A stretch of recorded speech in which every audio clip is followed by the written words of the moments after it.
नमस्कार, आपण पाहत आहात सह्याद्री न्यूज, आवाज महाराष्ट्राचा। अकलूज येथे वैद्यकीय क्षेत्रात खळबळ उडवून देणारी बातमी। वैद्यकीय क्षेत्राचे हब म्हणून ओळखले जाणारे अकलूज येथील अकलाई ICU मल्टीस्पेशालिटी हॉस्पिटलमध्ये काम करणाऱ्या एका महिलेने याच हॉस्पिटलच्या 4 डॉक्टरांच्या विरोधात अकलूज पोलीस ठाण्यात दिनांक 4 जानेवारी 2024 रोजी तक्रार दाखल केली असून हे डॉक्टर तिला शारीरिक संबंधाची मागणी करत होते असे तिने तक्रारीमध्ये नमूद केले।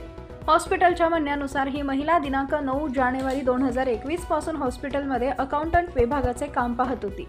हॉस्पिटलची येणारी सर्व बिले ऑनलाईन व रोख रक्कम स्वरूपाची जमा करून ती हॉस्पिटलच्या खात्यावर भरणा करण्याची जबाबदारी तिच्यावर सोपवण्यात आली होती।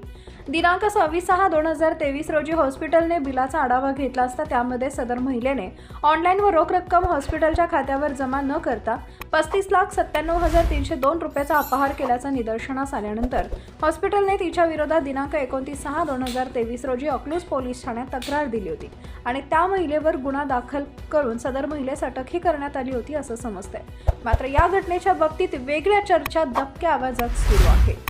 सह्याद्री न्यूज आवाज महाराष्ट्राचा विशेष प्रतिनिधी अनिल गिरीधर खंडागळे, माळशिरस, सोलापूर।